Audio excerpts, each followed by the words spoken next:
She banned my son, so I canceled her caterer. Am I the crazy one?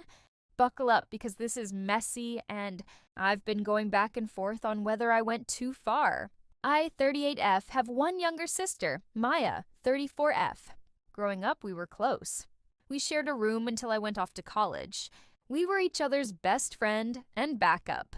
Even as teens with different interests, we always had each other's backs. But things changed in adulthood. Maya became different. I don't even know how to describe it, except to say that she got obsessed with aesthetic living. Everything had to look like it came from a Pinterest board. Her house? Monochromatic beige. Her clothes? All neutrals. Her meals? Made for Instagram. It got worse when she started gaining followers online and pivoted into lifestyle influencing. Suddenly, everything had to be perfect. She stopped coming to casual family barbecues because our dad's backyard wasn't photogenic enough. Still, I love her. I've always been in her corner, even when I thought she was being ridiculous. When she first started dating Brad, now 37ME, I was genuinely happy for her. He was kind of stiff, but whatever he did made her smile. That's what mattered to me. I'm a single mom to my son, Luca, 10M. His dad left when Luca was 2, and it's been just the two of us since. Maya was the one who drove me to the hospital when I went into labor. She was in the room. She cut the cord. And when Luca was baptized, she proudly stood as his godmother. She used to babysit, take him out for ice cream, and show up at his school events. But over time, her involvement faded, especially after Brad entered the picture. Suddenly, everything was about matching aesthetics, and Luca didn't fit. When Maya and Brad got engaged, the planning started instantly. She sent me a 17-page PDF labeled The Vision that included mood boards, fabric swatches, a breakdown of the wedding palette, and even a section titled Vibe Expectations. I wish I was kidding. She assigned me and several bridesmaids-designated smile zones for photos to make sure our poses matched her vision. Still, I supported her. I paid for the bridal shower, helped assemble wedding favors, and even agreed to wear a blush tone gown that washed me out completely because it photographed well. About 6 months before the wedding, I got the official invite. It was printed on handmade paper with pressed flowers sealed in wax. It also had a line that stung like hell, adults only. No children, please. I get it, sort of. Some people want a grown-up atmosphere. But this wasn't a 500-guest rager. It was a small-ish, ultra-curated wedding with only about 75 attendees. And my son, her godson, wasn't invited? I called Maya the next day. I wasn't angry, just confused. I asked if Luca could at least attend the ceremony. I promised to take him home immediately after. No questions, no issues. Her voice turned cold. She said, I love Luca, but honestly, kids kind of ruin the vibe. I really want this to feel elegant and elevated. I was stunned. Not even sorry, just he ruins the vibe? I didn't argue. I just said, okay, I understand. But a week later, I was chatting with our cousin, Danielle. She's Maya's maid of honor, and she casually mentioned that Brad's niece's ages. 3 and 5 were going to be the flower girls. I nearly choked on my coffee. I called Maya again, asked her directly. She admitted it. Yeah, we made a small exception for Brad's nieces. Their mom's paying for the open bar, so it's kind of non-negotiable. I reminded her that I paid for the entire bridal shower, that I've been watching her dog every other weekend, that Luca is her family's godson. She just said, it's different. I hung up and cried. Luca had already picked out a suit and kept asking if he'd get to walk with Grandma or sit near me. I had to lie and tell him it was adults only for everyone. Even at 10, he could tell something wasn't right. His shoulders slumped and he just said, oh, I guess I'm not good for weddings. Here's where it gets dark. Once upon a time, I worked in event planning, and by sheer coincidence, I knew the catering company Maya hired. The owner, Mick, is someone I dated casually a few years ago. It didn't end badly, we're still friendly.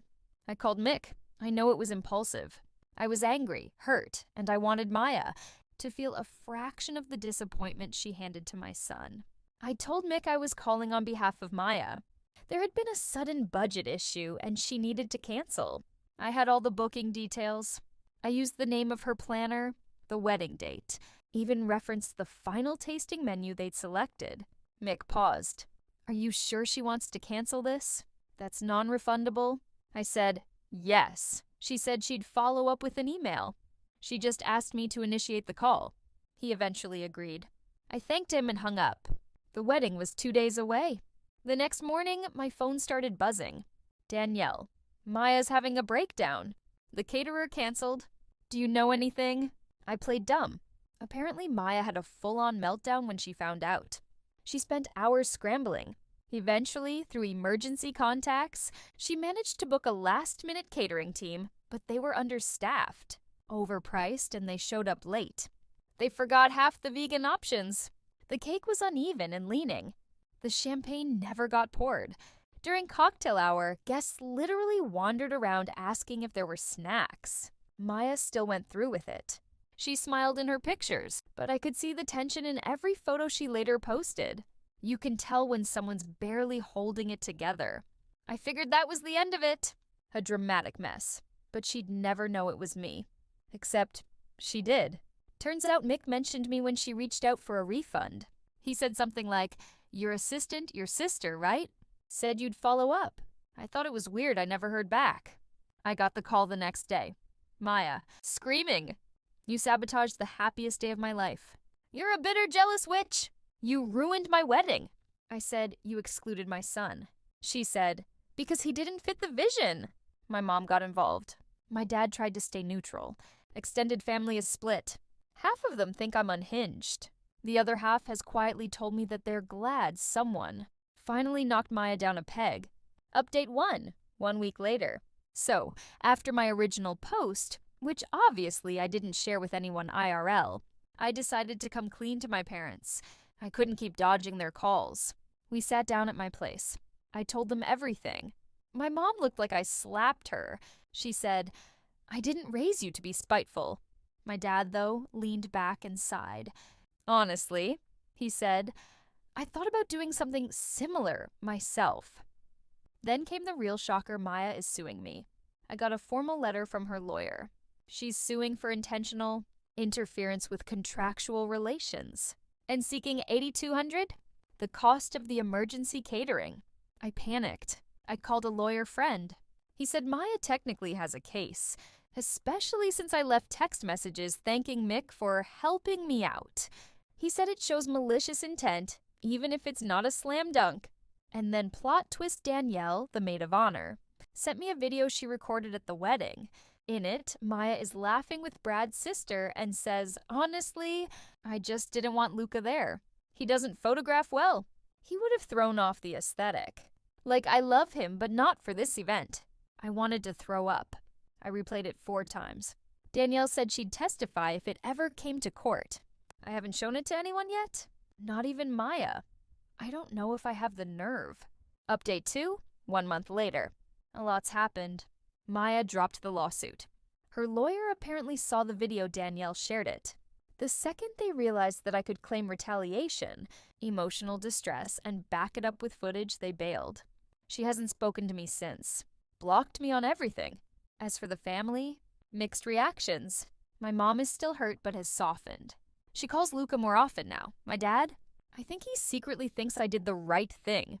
Luca saw the video. I debated for days, but ultimately, I sat him down and said, "You need to see this so you understand this wasn't about you." He watched it. His eyes filled with tears. He looked at me and asked, "Do I really look weird in pictures?" It broke me. I hugged him tight and said, "No, you look perfect. Some people care more about pictures than people. That's not your fault." I sent the video to Maya. No message. Just the file. She hasn't responded. Meanwhile, Danielle told me some of the bridesmaids saw the video too. 2 of them have cut ties with Maya. She still posts on Instagram like everything's perfect. But behind the scenes, she's isolated, polished, but alone. And me? I don't feel proud of what I did, but I don't regret it either, because my son now knows I will always have his back.